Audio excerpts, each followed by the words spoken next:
Okay, so we've got a little topic for a talk here. I need another one later, like for this afternoon when we come back.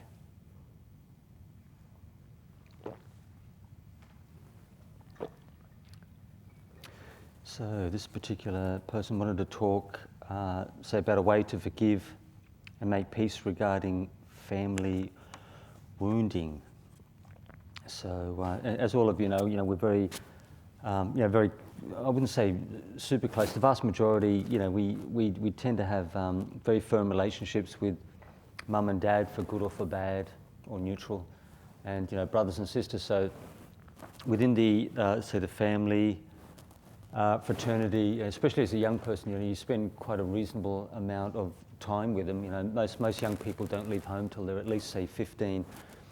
16, so you spend years with mum and dad. The vast majority of the population. Sometimes you can get situations where one of the parents is away, or the parents don't necessarily do their job very well. Don't spend time with the kids, watch over them, and sort of them to show them the right way in life. But so the people who tend to hurt us the most are the people who really are close to us, because usually if you get insulted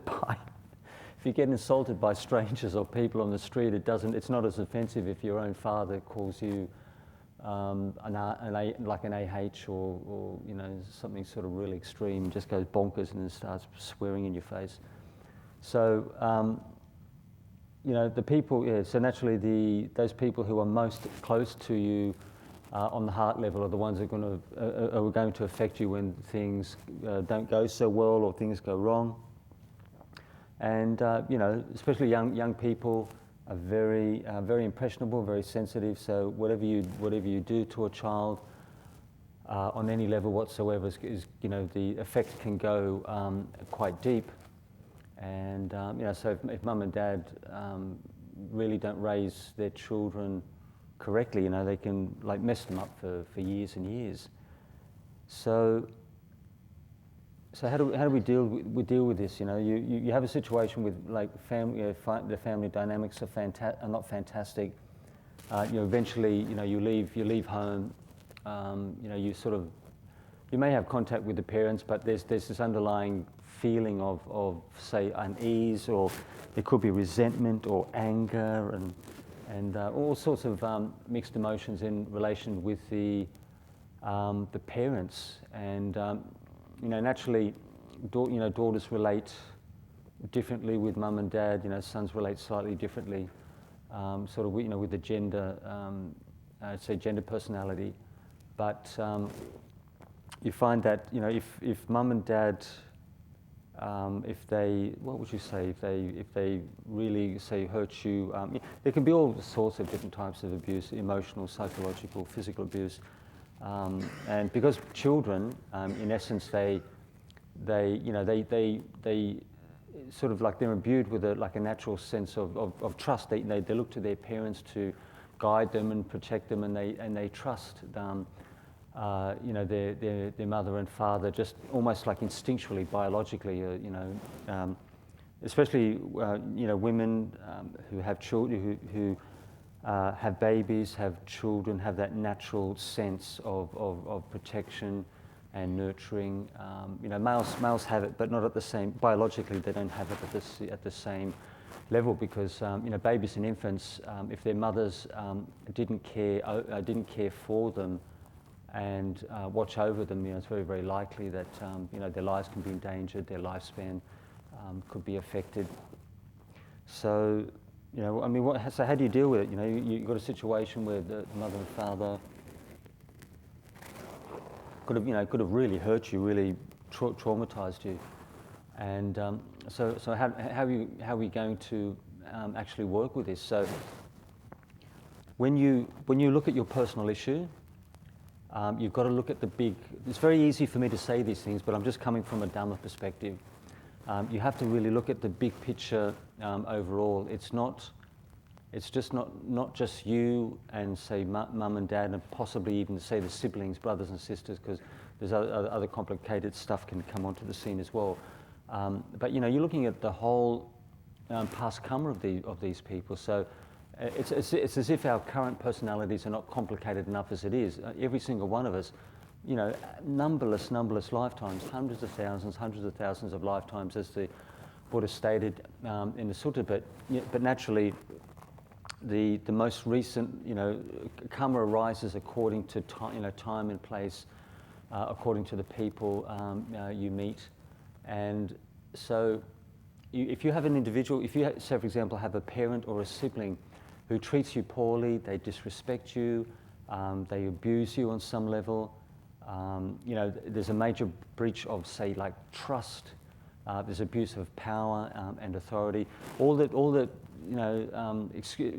for choice of better words, all this sort of the twisted kind of behavior that some people can come up with. But even if you have a situation where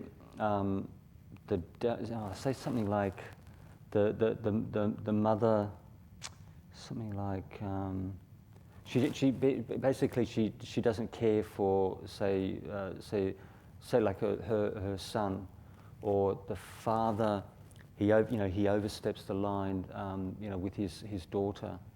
So when you get sort of things like this, sort of breach of trust, lack of respect, lack of recognition, and there's not the care and respect between the parents and the child, or even with the kids towards the parents, especially like in Western culture, it's not uncommon for young Western people to leave home relatively early. Like in Asian culture, you could stay at home easily till you're 25, 30 years of age, and that's a culturally acceptable thing to do. I've seen situations where young married couples, newly married, they live with either mum or dad, or they live with the grandparents until they get themselves financially settled. They get themselves a home, and in Asian culture they work together. They tend to work together as a unit, and the general feeling, this is not a thing you see in every single case, but the feeling within Asian culture is within the tribe, you look after each other. Say for example, if grandma gets sick or your mum breaks her leg, it's not a matter of like who's the bunny who's going to look after one's parent or look after one's grandma. That everyone makes an effort to help out. They've got this more sort of like inclusive togetherness. Say like the family unit, the kind of tribal type of culture. Looking after each other. So no matter what happens, people are covered. So this situation, getting back to this thing where young Western people the tendency is to leave home early, and if they're reasonably together, they try to maintain good relations with mum and dad, try to see them on a regular basis.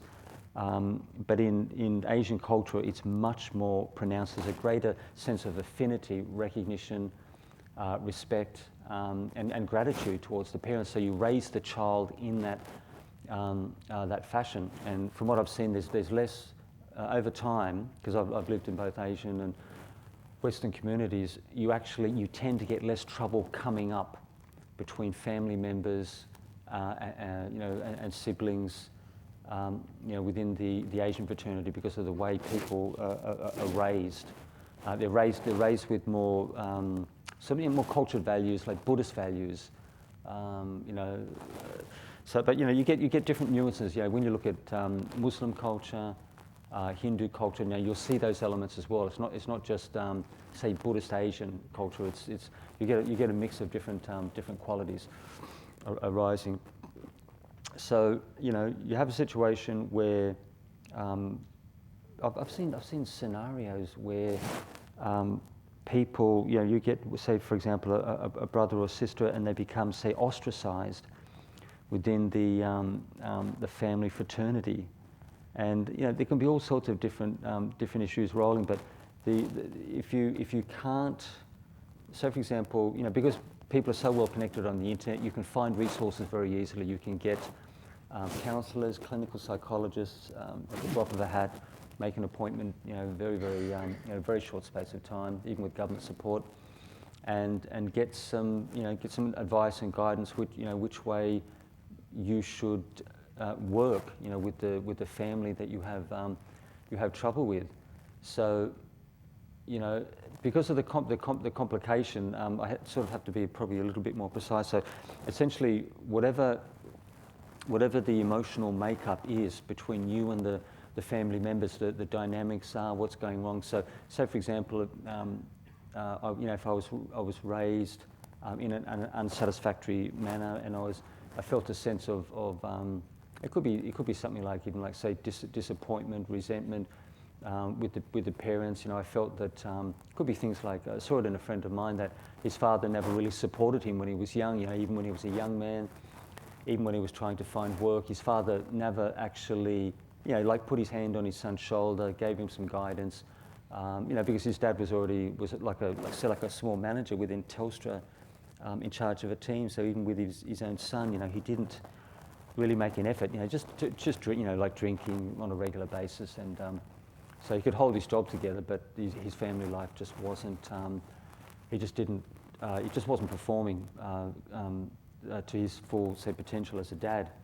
So then you get this underlying resentment. Dad's an alcoholic, and he doesn't really care, and so the whole thing with the son, everyone, the wife, the relationship breaks down, all this kind of stuff. So you get one person who behaves in an anti-social manner, so excessive, essentially living like an alcoholic, and then their behaviour moves out, affects the wife, the children, and then this particular gentleman, because of the unsatisfactory relationship with his wife, ends up running off with another lady, goes up north to Queensland, and then he essentially damages the relationship with his two daughters, the son, his wife, and all the grandchildren. So you're looking at say 12, 13 people who essentially are offside with you because of your like antisocial behaviour. So in essence, when you look at the kind of the emotions that you go through, identify very, very clearly, the suffering. What are the feelings that you're actually going through, which are a source of pain and discomfort and unease, which is affecting, say, communication, good relations with one's family. So, I mean, what I would tend to do, say, for example, if I felt that I just wasn't able to connect, say, with my parents or my siblings on any level that I could actually work out, say, on my own. Now, because we know these people, we know their personalities. The relationships are not good, but if I couldn't see any way to essentially get them on board and connect with them, my tendency would be to get, say, professional advice, and especially like family. You get psychologists who specialise in family counselling, family dynamics. And with these people, it's their specialty. So they understand the underlying relationships between family members when things go wrong. So that's naturally one course of action that all of you are well aware of. And things within yourself, how, like, when you get this kind of, when you react to these people's behaviour, you identify the emotions, the difficult emotions, and one thing you see is if you've got reasonably strong, say, self-esteem, self-worth, you can usually say weather the unsatisfactory relationships you may have with one's family members. If you feel you're a good person, you feel good about yourself to a degree, you can usually deal with to a point, say, like the dysfunctional say attitudes, behaviours of say the parents or the siblings, but and within oneself as well, that if you feel that you you want to have good relationships with the family members, but essentially they do not want to play ball. They do not want to say have you or accept you say into their life and spend some time with you, this and that. It's very, very difficult to control. If you can't get round them, or you can't work with them, say from a professional, from an aspect of say from professional clinical advice that you've had previously, if you can't influence the dynamics at all, when you look at the complexity of the situation with these individuals and their personal makeup, their personal karma, it's not just you got things like, say for example, a friend of mine, his dad would get like really nasty when he would drink, and potentially violent, would even try to assault his son a couple of times. But his son was already like well over 6 foot, so after his son started to put some size on, Dad was a little bit more careful. But when he was drinking, could get quite nasty and aggressive. What's my train of thought?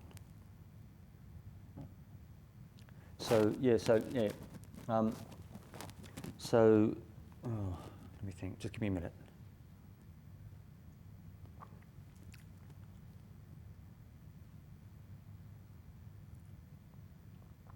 So how do you work with this? With this kind of scenario. So you can identify the emotions which are at play, which are affecting you. The complexity of the family members' makeup. You're not just looking at the current life, multiple lifetimes, with all like past conditioning. And some of these people, say for example, if they've got antisocial tendencies, or they have this, they could be like really, a word that which you see a lot these days is like narcissistic. That particular person is so narcissistic, so wrapped up in themselves, and you may have a situation where those individuals that you're dealing with, they really may be damaged people. They're not just they've got a problem. They could have been damaged from the time they're toddlers, because my friend's father, who was naturally quite aggressive, abusive when he would drink. I mean, his own father would beat him up on a regular basis when he was young. So with Eddie, as soon I don't know whether you can put it down to definitely the father conditions the son. So his own his father would beat him on a regular basis, and then but you could. Like Ken would say that, like deeper down, like his father had this, he had like this hatred and anger, and he despised his dad and whatnot. But he repeated his father's pattern of behaviour when he became an adult himself. So he would frighten the daylights out of his wife and the children when they were smaller, but essentially. You can't always expect these people to make you halfway. So you may be in a situation where you've got the resources. You're a reasonable person. You could have religious principles. You could have a degree of moral integrity. You approach people in the right way. But they don't want to play ball. You can't get them on board. They don't want to connect with you. They don't want to relate to you. They're not interested. They don't care. So, I mean, what do you do? So, all of us, this is a classic with Ajahn Brahm brought up in a particular talk, where when things go tragically wrong, there's a situation where a mother, we've seen this multiple times, where mums lose their young children or their young teenage sons and daughters, and they get affected, I mean, very deeply emotionally for quite some time. But one thing I've heard Ajahn Brahm mention previously, that our offspring, our sons and daughters, in a reality sense, don't belong to us. We don't own these little people as they grow up from babies and infants. These children are born according to their own personal karma, their own not your karma, not your dynamic. It is to a degree, to a small degree, but the vast majority of the dynamics which brought your child to be born unto you within your family structure is largely their concern. It's not yours. You do have a degree of karma with sons and daughters. There's always relationship karma between family members, and it is definitely quite. It is significant. It is quite strong because we can keep reconnecting with family members, close friends, lifetime after lifetime after lifetime, depending on the whole complexity of people's karma. But essentially, you don't have significant power and control over the karma and the life destiny of the children you bring into your family, because that one's child. We have the family connection, we have the relationship connection, but you look at the vast storehouse of karma that child has. So the situation is, we do tend to take things more personally, because the child, the genetically, biologically, the child is our offspring. But you can do one can do one's best as parents and help to sort of shape and mold the child to the so the child's advantage with the skills, abilities, this and that. But they won't necessarily. Not like the vast majority of the time, treat you in the way that you would like. Actually, listen to your advice and take live their life in a way which is acceptable to your own personal belief system. So, sometimes we may expect too much from from other people, but in reality, you can't, because these people, they have like their own destinies, their own makeup, their own past conditioning, all the stuff which has brought them to rebirth, say within the family, or maybe you're a close friend, and you can't necessarily expect these people to really understand where you're at, or to meet your needs, but it's that same thing. If they overstep the line, if their behaviour is just really like unacceptable, you may be in a situation where, as you may have to approach them and talk it over. So you choose the right time and place when the person's in an acceptable mood. You don't emotionally or psychologically, naturally or physically, I'd say emotionally, psychologically attack them, berate them. You just try to be reasonable, civilized, and say, look, can we talk this particular issue over? You explain to the person how they are affecting you emotionally, because many of us, we're not clairvoyant. We don't have psychic power, so we really can't see and feel what is actually going on in the mind of another person. So you may have to actually spell it out, exactly the dynamics, but between you and them from your perspective. But even then, they may not they may not get it at all, or they may not believe you. They may not accept it. They may not want to change their ways. So what are you going to do? So even with mum and dad, I mean, even if my own parents, I'm fairly fortunate, I get along fairly well with my parents, but if they completely disapproved of me, say coming into, say, community life, ordaining as a monk, they were absolutely dead set against it, and they opposed me, on every level. I mean, it wouldn't have stopped me, say, whatsoever.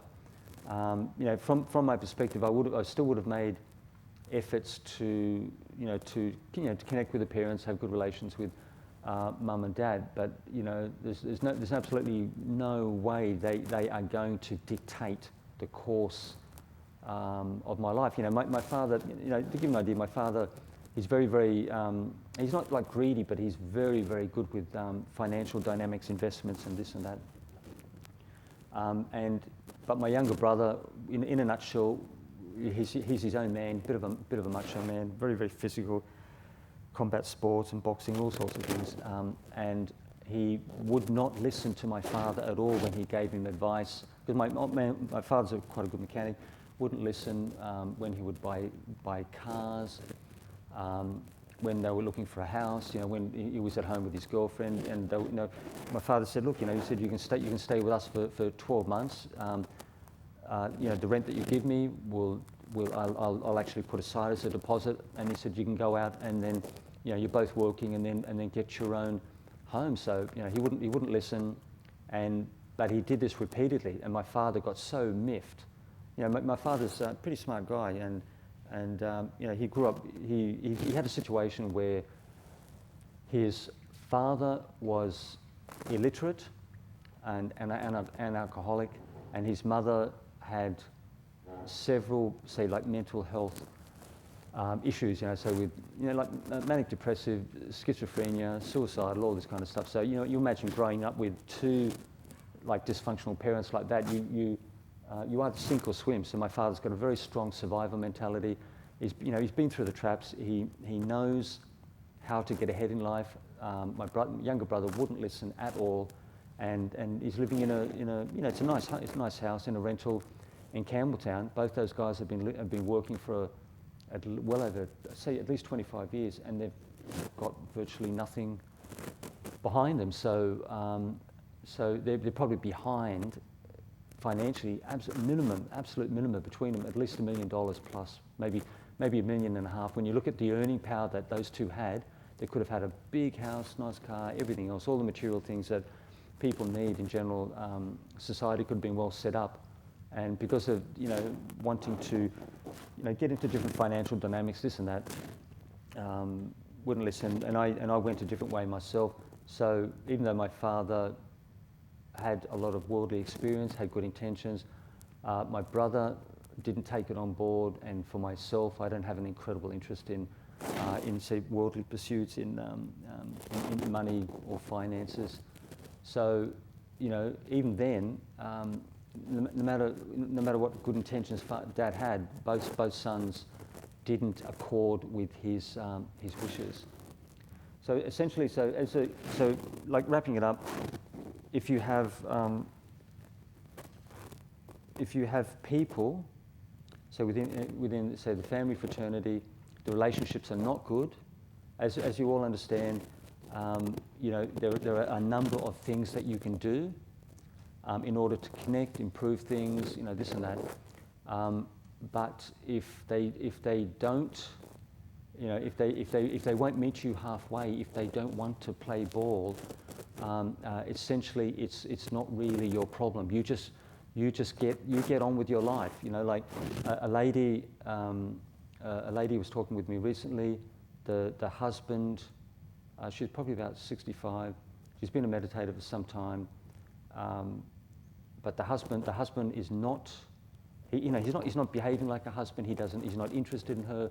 He doesn't speak to her very much. It's like he doesn't care. There's not much respect, and whatnot. He's an ex-Vietnam vet, so these people have their own stuff they have to deal with. But so as she explained things to me, and I said, well, I thought to myself, well, one option, if the relationship is completely unsatisfactory, you just go for divorce. But financially, it's just a very, very tricky scenario, as many of you know. But the feeling I got as well is that she needed a life of her own. She needed, more female, potentially male friends, say like in groups or different fraternities, to follow her hobbies and interests and actually have a life of her own. A good quality lifestyle of her own, apart from her husband, because her husband's not meeting her needs.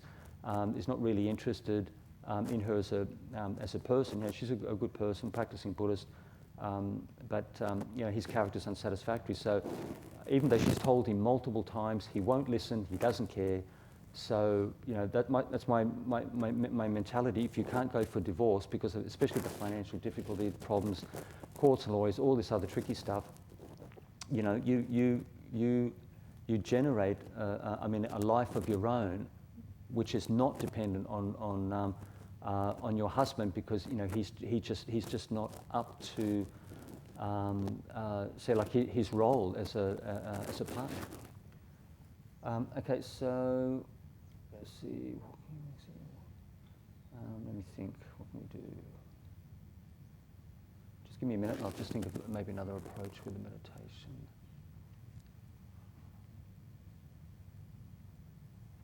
So with the maybe just we can do like a sympathetic joy.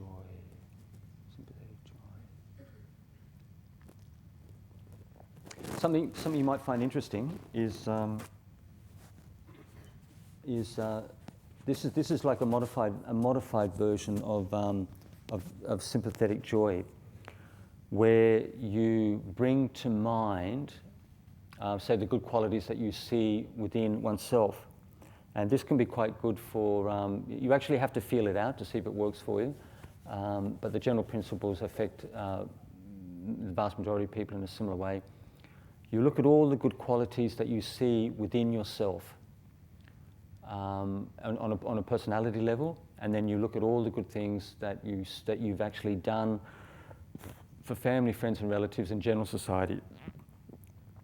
So you think to yourself, well, I'm say like a kind, considerate person. I'm helpful and supportive with my family. You could say things like I'm trustworthy.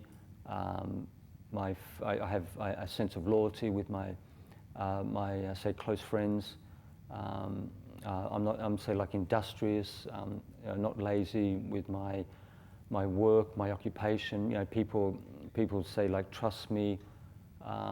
In business, anything which is relevant to you, which you see within oneself, the good qualities, the good characteristics you see within yourself. And then when you come to the end of that, you may think of a dozen things. Then you go out externally and you think about all the good things that you've done for other people. This kind of practice, I did notice that it does increase the strength of the ego a little. But this kind of practice is good for people who experience depression, who have maybe their self-esteem is not very firm, who may have maybe fear and doubt and whatnot. So when you bring to mind and you reinforce your own positive characteristics, the tendency is that you tend to feel that in essence that you're a good person, you're a good quality person with good personal characteristics, and reflecting on all those things as well that you've done for the people around you. So you see an increase. You can. It's something you feel. You can see an increase in say self-confidence, self-esteem, maybe a reduction possibly in fear and anxiety, because as the Buddha said, whatever you focus on has a tendency to grow and increase. And but it can be something. Just test it out and see what you think. And then we'll just do that for the rest of the session. We've got to stop at 10:30, and then we have to organise the clean up with the cottages and then lunch. So just do that for a couple of minutes, and then just get a feel for it, and sit and walk as you please.